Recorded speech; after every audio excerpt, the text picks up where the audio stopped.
Assalamualaikum warahmatullahi wabarakatuh. Saya Gini Yuliasa dari D3 Akuntansi semester 5 dengan NPM 17180058 akan menjelaskan tentang fraud accounting. Fraud accounting atau kecurangan dalam akuntansi. Dalam akuntansi dikenal dengan dua jenis kesalahan, yaitu kekeliruan error dan kecurangan fraud. Perbedaan antara kedua jenis kesalahan ini hanya dibedakan dengan ada dan tidak adanya unsur kesengajaan.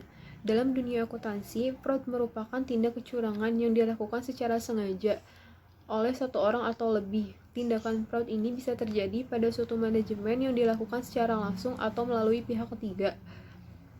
Upaya ini juga bisa dilakukan oleh pihak lain yang memiliki tanggung jawab atas pengelolaan pada suatu perusahaan.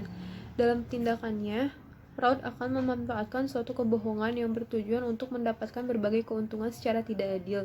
Tindakan fraud tentunya bisa melanggar hukum karena di dalamnya terdapat berbagai unsur kecurangan. Jadi, jelas sudah bahwa fraud merupakan suatu bentuk kecurangan atau upaya pelanggaran hukum. Ada 3 hal yang mendorong terjadinya upaya fraud, yaitu 1. Pressure, yaitu dorongan yang menyebabkan seseorang melakukan hal itu. Lalu opportunity, yaitu peluang yang memungkinkan. Dan ketiga, rationalization, yaitu elemen yang paling penting di dalam fraud, di mana pelaku mencari pembenaran atas tindakannya itu. Jenis fraud berdasarkan pelaku dikelompokkan menjadi 1. Employee fraud, yaitu kecurangan yang dilakukan oleh pegawai dalam organisasi. Dan yang kedua, manajemen fraud, atau kecurangan yang dilakukan oleh pihak manajemen dengan menggunakan laporan keuangan atau transaksi keuangan sebagai sarana fraud. Tindakan fraud dasarnya terbagi menjadi beberapa jenis, yaitu penyimpangan aset, pernyataan palsu, korupsi, pencurian data, dan penggelapan uang. Contoh kecurangan fraud dalam laporan keuangan adalah 1. Earning management, yaitu pengaturan profit, memiliki keterkaitan yang erat dengan peningkatan laba atau performa suatu perusahaan, karena nilai profit yang dikaitkan dengan prestasi manajemen. Adanya seringkali manipulasi laba ditahan dalam penyajian laporan sehingga penyajian informasinya bisa menyelesaikan investor atau kreditor. Lalu income smoothing, yaitu perataan laba, suatu bentuk upaya yang dilakukan dari manajemen laba. Usaha ini dilakukan manajemen agar bisa menyeimbangkan laba, di mana pendapatan dan beban dialihkan ke beberapa periode lain yang sedang melonjak harganya pada periode waktu tertentu. Menurut Wolf dan Hermanson tahun 2004, sifat-sifat terkait elemen capitability atau kemampuan yang sangat penting dalam pribadi pelaku kecurangan, yaitu 1. Positioning, yaitu posisi seseorang atau fungsi dalam organisasi dapat memberikan kemampuan untuk membuat atau memanfaatkan kesempatan untuk penipuan.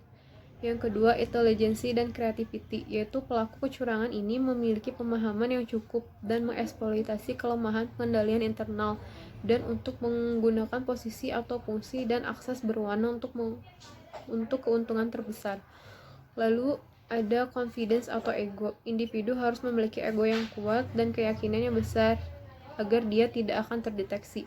Yaitu ada coercion, yaitu pelaku kecurangan dapat memaksa orang lain untuk melakukan atau menyembunyikan penipuan. Seorang individu dengan kepribadian yang persuasif dapat lebih berhasil meyakinkan orang lain untuk pergi bersama dengan penipuan atau melihat ke arah lain. Lalu ada deceit, yaitu penipuan yang sukses membutuhkan kebohongan efektif dan konsisten. Untuk menghindari deteksi, individu harus mampu berbohong meyakinkan dan harus melacak cerita kepada keseluruhan. Lalu ada stres, yaitu individu harus mampu mengendalikan stres karena melakukan tindakan kecurangan dan menjaganya agar tetap tersembunyi sangat bisa menimbulkan stres.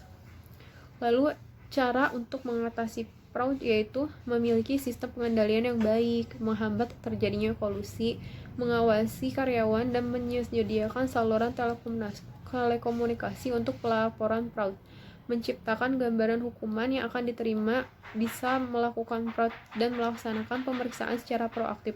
Adapun 3 hal yang bisa menjadi pilihan bagi pelaku usaha untuk mencegah terjadinya fraud, yaitu menggunakan software yang akuntabel, melaksanakan SOP, dan menciptakan kultur perusahaan yang baik. Cukup sekian, terima kasih. Wassalamualaikum warahmatullahi wabarakatuh.